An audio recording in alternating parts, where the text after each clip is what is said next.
السلام عليكم. مرحبا بكم في الدرس السادس عشر. Bonjour, bienvenue dans votre 16e leçon. Aujourd'hui, nous allons faire notre deuxième révision où nous aborderons les thèmes essentiels avec bien sûr quelques compléments. Commençons d'abord par réviser les lettres que nous avons vues lors des 7 derniers cours. D'abord, la lettre Ra. Nous avons vu la lettre Ra qui, comme nous l'avons dit, est comme si un R roulé, comme c'est prononcé en italien ou en espagnol. Donc c'est Ra, Ra. Un exemple d'utilisation de cette lettre est donné par le mot Romana, Romana. Ensuite, nous avons vu la lettre Zay, Zay, qui est facile à prononcer parce que c'est l'équivalent de la lettre Z en français, comme dans le mot Zaytounatun ou Zaytouna tout court. Zaytouna qui veut dire une olive bien sûr. Ensuite nous avons vu la lettre Waw, Waw qui pourrait éventuellement être utilisée comme une voyelle longue. Un exemple d'utilisation comme consonne est le mot Wisadatun, Wisada, Wisada qui veut dire un coussin. Ensuite, nous avons vu la lettre Alif, Alif, comme dans le mot Asad, Asad, qui veut dire un lion. Ensuite, nous avons vu la lettre Jim, Jim, donc c'est pas exactement comme le G que nous connaissons en français, c'est un peu plus fort, donc c'est J, J, Jim, comme dans le mot Jabalon, Jabal ou Jabalon, qui veut dire une montagne. La lettre que nous avons vue par la suite est la lettre Ha, Ha. Là, cette lettre est un peu plus difficile à prononcer, mais à force de vous exercer et revenir au cours où nous avons abordé cette lettre, vous allez arriver certainement à la prononcer. Un exemple de cette lettre est le mot Himar, Himar, qui veut dire un âne. Ensuite, nous avons vu la lettre Kha, qui est plus ou moins connue dans les langues latines comme en espagnol ou en allemand, comme dans le mot khobz, khobzon ou khobz, qui veut dire du pain. Révisons maintenant toutes les lettres dès la première leçon, mais cette fois-ci dans l'ordre.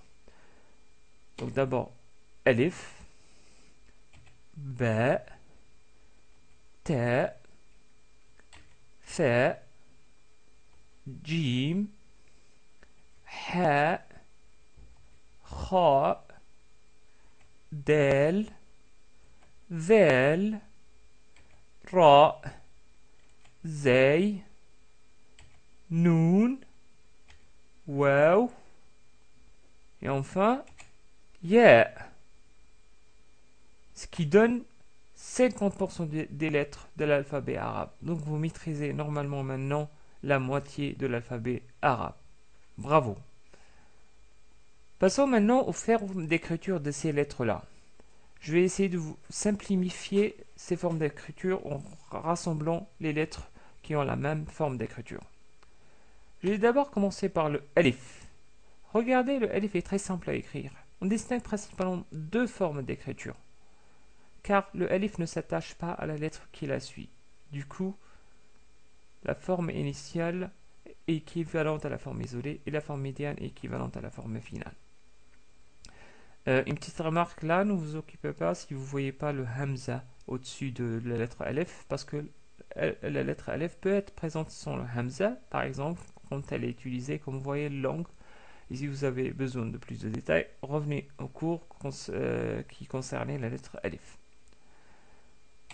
Ensuite, la lettre waw, elle ne s'attache pas aussi à la lettre qui la suit. Donc, on distingue aussi deux formes d'écriture. Ensuite, les deux lettres del et del, pareil, ne s'attachent pas à la lettre qui leur suit. On distingue la lettre del de la lettre del par le point qui est en plus dans la lettre del. Enfin, les deux lettres ra d'abord, puis zey. Zey possède un point en plus. Donc, toutes ces 6 lettres ne s'attachent pas à la lettre qui leur suit. Donc, gardez en mémoire que ce sont seulement ces 6 lettres qui ne s'attachent pas à la lettre qui leur suit. Toutes les autres lettres de l'alphabet arabe, y compris celles que nous n'avons pas encore vues, s'attachent à la lettre qui leur suit. Voyons maintenant les autres lettres de l'alphabet arabe. Nous avons vu la lettre Ba qui possède un point en dessus et la lettre Ta qui possède 2 points mais en dessus. Pardonnez-moi, la lettre Ba, un point en dessous. La lettre Ta, 2 points en dessus. Et la lettre Tha, 3 points en dessus. Et toutes les autres lettres s'attachent à la fois à la lettre qui leur précède et à la lettre qui leur suit. Ensuite, nous avons les 3 lettres Jim, qui possèdent un point en dessous, puis la lettre Ha, qui ne possède aucun point, et la lettre Kha, qui possède un point en dessus. Donc, remarquez aussi que le Jim, Ha et Kha s'attachent à la lettre qui leur suit et la lettre qui leur précède, comme le Ba, Ta et Tha. Ensuite, nous avons la lettre Nun, pareil, qui s'attache, comme on l'avait dit, mais la lettre Nun ressemble un petit peu à la lettre Ba, mais elle possède un point qui est en dessus de la lettre, alors que la lettre Ba, le point, il est en dessous. Enfin, la lettre Ya possède 2 points en dessous de la lettre. Donc voilà, ce sont tous les formes d'écriture des lettres que nous avons déjà vues. Essayez de les écrire dans un seul tableau. Exercez-vous à les réécrire, à les mémoriser. Je sais que ce n'est pas toujours évident, mais à force de vous entraîner, vous allez les apprendre et vous allez les distinguer l'un de l'autre. Avant de quitter ce chapitre concernant les formes d'écriture, je souhaiterais quand même faire une petite remarque. Certainement vous l'avez remarqué, mais je préfère le préciser pour vous éviter les erreurs. Je vais prendre les 4 lettres Ta, Alif et Jim et Ra pour construire le mot Tajir. Tajir. Donc j'applique les règles. Pour la lettre Ta, je l'écris au début, je la laisse ouverte pour l'attacher à la lettre qui la suit. Le Alif s'attache à la lettre qui lui précède, mais ne s'attache pas à la lettre qui le suit. Donc, du coup, il n'y a pas un trait après la lettre Alif. Ensuite, la lettre Jim s'attache à la lettre qui la précède et la lettre qui la suit. Et enfin, la lettre Ra, dans sa forme finale, qui s'attache à la lettre qui la précède. Essayons d'attacher le tout. D'abord, le Ta au début. On attache ensuite le Alif. On sera tenté après d'attacher la forme Jim qui est au milieu au Alif comme ça, puis le Ra. Mais cette écriture est un peu bizarre parce qu'on sait que le Alif ne s'attache pas à la lettre qui la suit, alors que le Jim s'attache à la lettre qui la précède. Donc on est un peu dans l'embarras. Mais sachez que cette écriture est fausse. Comment faire dans ce cas-là? Reprenons l'exercice. Donc, nous écrivons la lettre Ta dans sa forme au début. C'est correct. Comme le Alif aussi dans sa forme au milieu, mais qui ne s'attache pas à la lettre qui la suit. Par contre, le Jim, comme il ne s'attache pas au Alif, car le Alif ne s'attache pas à la lettre qui le suit, dans ce cas-là, on fait comme si nous allons commencer un nouveau mot. Du coup, on écrit le Jim dans sa forme initiale, comme ça.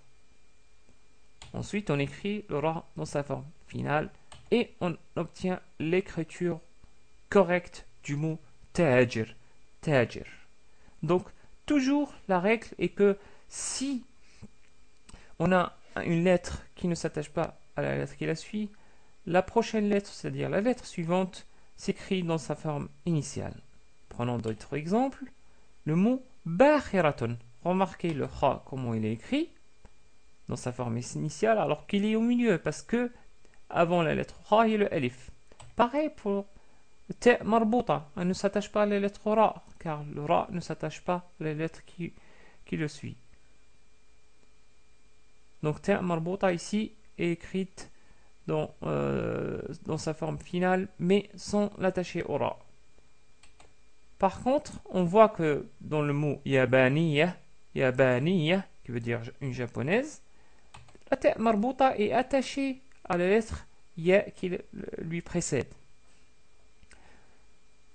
Ce n'est pas pour le cas pour la lettre nun. Nun ici, il n'est pas écrit exactement dans sa forme au milieu, car elle est précédée par le alif, du coup on l'écrit dans sa forme initiale. Un dernier mot, le mot boudour. La lettre del fait partie des 6 lettres qui ne s'attachent pas à la lettre qui leur suit. Du coup, remarquez ici que le waw ne s'attache pas à la lettre del.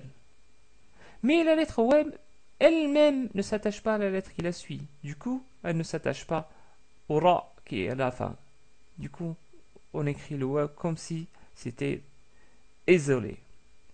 Donc, gardez ça en tête, c'est très facile à savoir. Donc, toujours pour les 6 lettres, on ne les attache pas à la lettre qui leur suit. Et pour la lettre qui leur suit, on fait comme si on commençait un nouveau mot. Passons maintenant à un autre concept que nous avons vu, à savoir le masculin et le féminin. Nous avons vu dans le 10e cours comment on pourrait rendre un nom masculin un nom féminin.